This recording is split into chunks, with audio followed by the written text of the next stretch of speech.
మధ్యప్రదేశ్‌లోని చతరపుర అనే ఒక గ్రామంలో జరిగినటువంటి సంఘటన ఏంటంటే, ఒక 42 సంవత్సరాల వయసున్నటువంటి రైతు తన జననాంగాన్ని కోసుకొని సన్యాసిగా మారిపోవాలనుకున్నాడు. బాబా అవతారం ఎత్తాలనుకున్నాడు. అయితే ఇదేంటి స్వార్థం కోసం చేసింది కాదు. తన కుటుంబంలో జరుగుతున్నటువంటి పరిణామాల నేపథ్యంలో ఈ నిర్ణయం తీసుకున్నాడు. పక్షవాతంలో ఉన్నటువంటి భార్య, 2 కుమార్తెలు, 1 కొడుకు, ఆర్థిక స్తోమత అంతంత మాత్రమే, పెద్దగా ఆదాయం లేదు.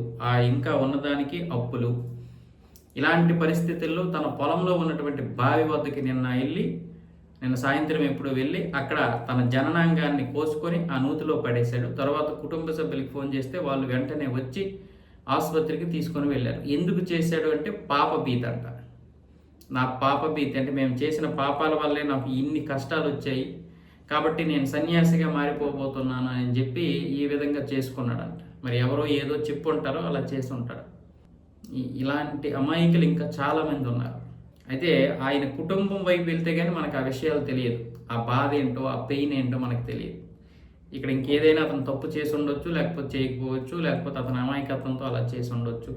ఒక భార్య ఇలాంటి సమయంలో భార్య పక్షవాతంతో మంచాన పడితే ఆ నరకం ఎలా ఉంటుందో అనుభవించే వాళ్ళకి తెలుస్తుంది.